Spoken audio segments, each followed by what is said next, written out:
Hey everyone, welcome to episode 6 of SIFTD HQ. I'm Shane Satterfield, the founder of SIFTD, and you may notice that I'm here by myself today, where usually Mitch is with me, and there's a very good reason for that. I want to make an announcement to explain how we're going to operate going forward. Up until now, LA County has been pretty lucky with the coronavirus. When you look at the population of LA compared to the number of cases in the city, the chances of us getting it were beyond minuscule. It was like a percentage that my brain can't even comprehend. However, that has changed very quickly.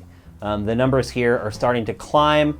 We're still pretty good compared to a lot of major cities, but it's got to the point where I no longer feel comfortable having people come into the studio and work together. So as you can see, Mitch isn't here right now. Normally he'd be sitting with me for the intro and the outro of this show, but going forward, it's going to be a different story here at SIFTD. So this show is going to continue, no problem. The way we shoot this show is I come in for a couple days while Mitch isn't here. Mitch comes in for a couple days while I'm not here, and we get the show done. Game Face doesn't really work that way, unfortunately. So after today's episode that'll stream live on Twitch, we're going to change the show to where only one person is here in the studio at a time. I'm not sure yet whether Mitch is going to be in here or I'm going to be in here, but there will only be one person going forward. This could be for a while, unfortunately. I think you guys all know that. We tried to hold on, but it's just got to the point where even if it's a minuscule risk, it's just simply not worth it because this virus has really turned out to be deadly and nasty. So Game Face is going to change a little bit after today's episode, but we'll still be cranking out the shows, and we're doing our best to make sure our production values are as high as possible. I hope that you'll give us a little bit of leeway over the next weeks or months or however long it takes as we kind of get up to speed and start figuring out how we're going to do the show remotely. There's going to be some bumps in the road, but we'll figure it out pretty quickly. So just wanted to give you guys that message off the top of SIFTD HQ. Let's get to the show.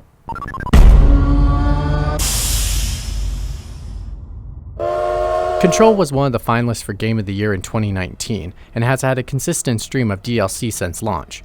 First, a photo mode was added, then in December, a new challenging endgame mode called Expeditions was released. We finally just received the first real piece of story DLC called The Foundation. Let's take a look at the game's post-launch support with an eye towards our 3 C's: content, cost, and changes. As the director, there's always something going wrong in the FBC. This time you have a mission from the board to go to the foundation of the oldest house and fix the nail, which has been severely compromised. The story plays on the dynamics between Jesse and the mysterious entity known as the board. Juggling the motivations has kept us intrigued until the end. The story mission opens up an entirely new floor of the oldest house, and also includes multiple side missions that focus on combat challenges and collectibles. It may not sound like much, but we squeezed 6 hours of play from this new adventure. The Foundation is one of 2 expansions that can be purchased separately for $15. You can buy the whole kit and caboodle for $25. The second story expansion is slated for mid-2020, but no official price or date has been announced. The cost per hour quotient for this expansion is pretty steep compared to the base game, but we do not regret paying full price. You have access to new abilities that can change both combat and exploration. One allows you to grow crystals from the ground and walls to create platforms. The other allows you to destroy them and uncover new paths to find secrets and upgrades. Both allow you to find new and interesting ways to take out enemies, which is the entire point of the combat. Jessie also receives some weapon upgrades and personal mods to help spice things up. She gets a faster ammo recharge when dodging, a lower launch energy cost, energy gains from using melee, and more. The weapon mods alter things like ammo cost and tweak the recharge time for levitation, firing rates, and ammo recharge.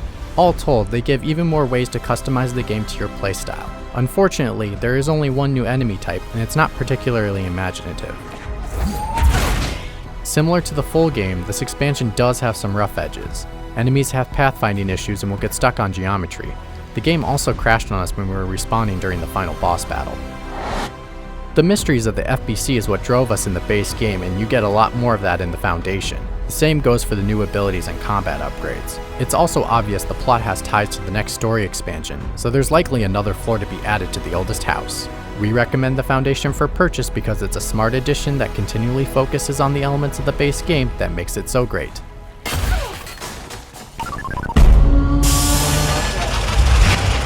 Hi, I'm Shane Satterfield for SIFTD News, and welcome to The Big 6, the 6 biggest news stories in gaming for the week ending March 31st, 2020.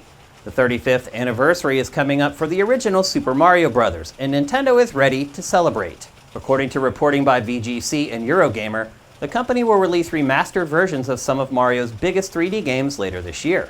Super Mario Galaxy, Super Mario 64, Super Mario Sunshine, and more are reportedly being revived for Switch. A new installment in the Paper Mario franchise and a deluxe version of Super Mario 3D World are reportedly on the way. Speaking of revivals, Call of Duty Modern Warfare 2 Remastered went from a rumor to confirmed in a matter of days. One of the highest reviewed shooters of all time has been reworked for PC, PlayStation 4, and Xbox One, though it's only the campaign.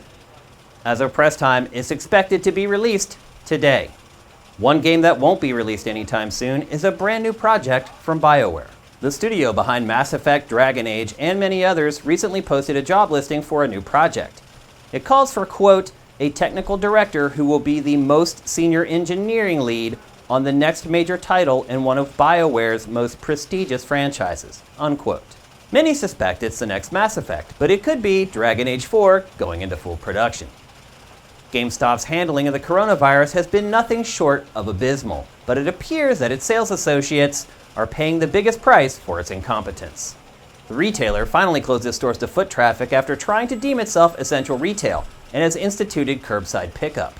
According to reporting by US Gamer, to do so, workers must use a plastic bag instead of protective medical gloves to exchange items with customers. The retailer has also announced that it will be closing another 300 plus stores in 2020 after closing over 300 last year. The future looks anything but bright for the beleaguered store chain.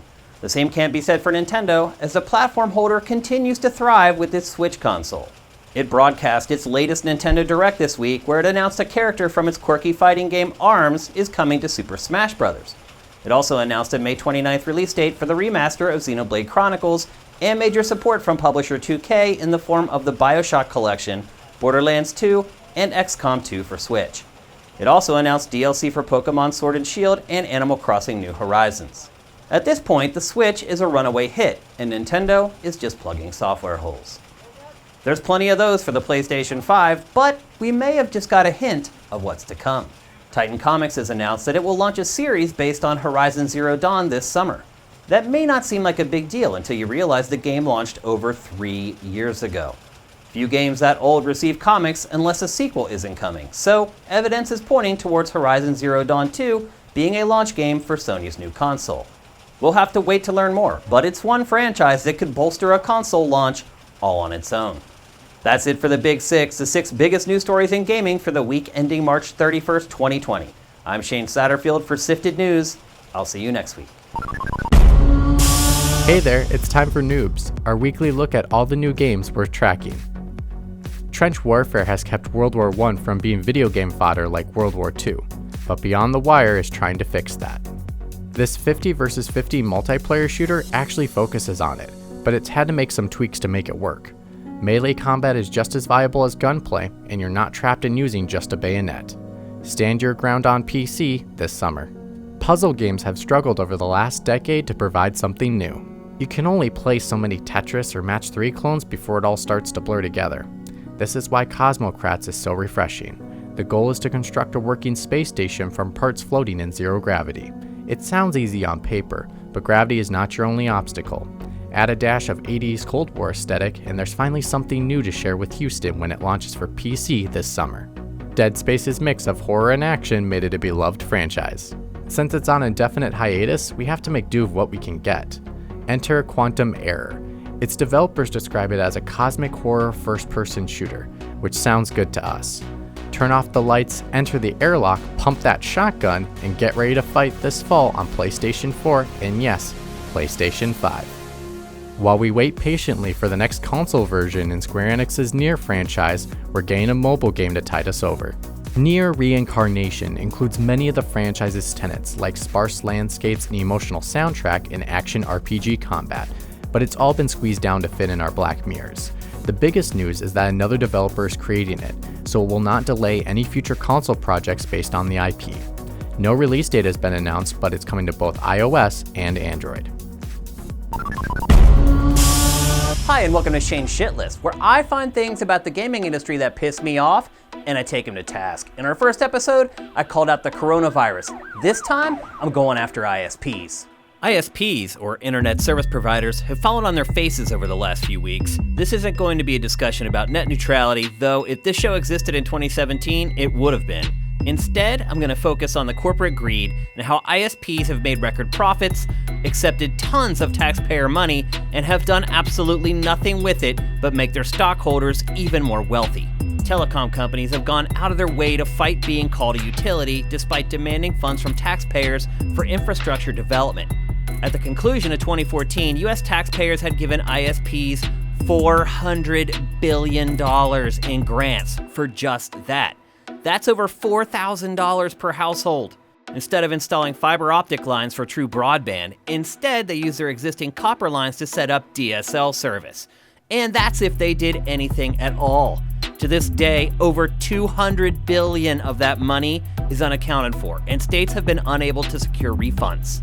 Since then, it hasn't gotten any better. Every year, the American Broadband Initiative is given $600 million of taxpayer money to help develop broadband in rural areas. We are paying for the upgrades instead of the ISPs, and then they go on to make a bunch of profit off these upgrades with virtually no oversight or accountability. The latest reports on broadband penetration in the US state that US residents are paying more money for less internet than nearly everywhere else in the world. The US is currently ranked 7th in download speed and 40th in upload speed. According to the EFF, 68 million mostly rural Americans still have access to just one ISP or none whatsoever. This results in prices that are 200 to 400% higher in those areas. What do we get for that money? According to the latest data, overall broadband download speed in America has jumped almost 36% from 2018 to 2019. But those figures are skewed by large cities where the quality of service keeps going up. Since those areas are so densely populated, it jacks up the average, but it doesn't really tell the tale for the average American. I live in Los Angeles, one of the cities that saw a huge jump, but I have seen no appreciable improvement to my service, yet the price has increased twice in that span. With everyone working from home due to the pandemic, internet service providers' greed has been laid bare. For the past 2 weeks, I've been dealing with dial-up 56K level speeds at home. I'm talking about AOL. The speed has been so bad that websites fail to load comment sections, and Doom Eternal can't even keep a connection with its servers. Where has all the money gone? It's gone towards acquisitions and mergers and stock buyback programs. Instead of investing their record profits into better infrastructure or giving rural Americans a choice, they've purchased media companies that can produce original content in hopes of taking on behemoths like Netflix and YouTube. Meanwhile, the telecom companies have been busted multiple times, throttling bandwidth to these very companies, their competitors. This is exactly why net neutrality was instituted. But I digress. Things have got so bad that PlayStation had to throttle download speeds on PlayStation Network in both the US and Europe. Netflix has lowered the resolution you can watch its content, and YouTube has done the same. Why are these private companies being forced to nerf their product because of the failings of another private company? These ISPs want all the perks of being a utility without the regulation. It's insane. Why are we subsidizing AT&T or Verizon, but not Netflix? The bottom line is that ISPs are spending their corporate welfare on bottles of whiskey instead of food. You money-grubbing, bait-and-switching, greedy jerks. Guess what, ISPs? You just made Shane's shit list. Turn It Up Tuesday is all about the best games, albums, movies, and TV shows of the week, and we're here to deliver once again. 2020 is finally in full gear where games are concerned. The Panzer Dragoon remake for Switch captured our attention when it was announced last year. It was released with little fanfare late last week and is available now. This on-rail shooter is a complete rework of the 1995 original for the Sega Saturn. If you don't have a Switch, it's coming to both PC and Stadia this winter. Persona 5 is a gigantic game. We spent over 100 hours playing it. If you somehow missed it the first time around, Persona 5 Royal mixes things up a bit and adds even more content. You get the main game, plus more characters, social activities, and a third semester. If you enjoy turn-based RPGs, there are few better. So stock up, hunker down, and clean the vents on your PlayStation 4. The coronavirus is causing spikes for certain entertainment. Movies like Contagion hit the top of the Netflix charts, and the same thing might happen for the complex. This interactive movie, driven by live-action footage, asks you to stop an outbreak. The decision you make affects your relationships and personality, which will alter how the story unfolds. It might be a little too close to home right now, but if not, it's available for all major platforms. The Resident Evil 2 remake from last year scorched the sales charts and reminded many what they love about the series. Next up is Resident Evil 3. It's received the same graphics overhaul and a new dodge mechanic. You'll need it because Nemesis is lurking around every corner. It also has an asymmetrical 4 vs 1 multiplayer mode called Resistance. 4 players desperately try to escape, while another sets obstacles and traps in their way. Return to Raccoon City this Friday on PS4, Xbox One, and PC. They say music soothes the soul, and we all could use some of that right now, so check out the biggest releases this week. We would never condone listening to pop punk, but if you like bands like Blink-182, Sum 41, and My Chemical Romance, All Time Low has a new album this week called Wake Up Sunshine. It sticks close to the formula with stories of unrequited love and those patent whiny vocals. They're one of the best in the genre, so if you're inclined, check it out. If you're looking for something a little off the beaten path, Born Ruffian's new album Juice is an up-tempo clash of punk and indie, not unlike the Milkmen. Their sound is a little more refined, but follows a similar pattern of building jangly guitars into a burst of sound. Our pick for Album of the Week comes from Heinz. This indie group sounds a whole lot like Psychedelic Rockers' MGMT, but with a female vocalist. The lead single Good Bad Times is filled with hooks and soaring catching choruses. Hailing from Spain, there's no language barrier with messages in these songs. Their new album The Prettiest Curse is available on Friday. Now let's talk movies and TV shows you should be queuing up. With no end in sight for the pandemic, Warner Bros. Has pushed Wonder Woman 1984 to August 14th. It's also yanked its CG Scooby-Doo movie Scoob, and musical In the Heights from the director of Crazy Rich Asians has also been bumped into an undetermined date. For our money, the biggest TV debut of the week is the second season of Harley Quinn on DC Universe. 13 episodes are coming starting on Friday, and with season 1 getting rave reviews, some feel this is the truest rendition of the anti-hero yet, complete with gratuitous swearing, hyper-violence, and a dash of humor. We know DC Universe isn't on everyone's streaming service rotation, but it is offering a free 7-day trial for new users. Alright, that's it for SIFTD HQ episode 6. This show is not changing going forward. It's going to be every Tuesday, like it always is. Mitch and I come in and take turns in the studio so we're not around each other. Game Face is going to change a bit. Hopefully you guys will roll with the punches a little bit, and you understand that we're doing our best to keep our production values up while put under this situation that everybody, in all honesty, is under right now. I do want to say, too, if you're someone who has lost their job or is in danger of losing their job, I just want to say I feel for you. I'm certainly sitting on some kindling here with SIFTD, and while I haven't technically lost my job, this could be really bad for us. So I do understand where you're coming from, and I really want to send all the positive vibes I can out to you guys and girls, hoping that you guys can find new gigs if you need them. As always, we're here on SIFTD.net for support.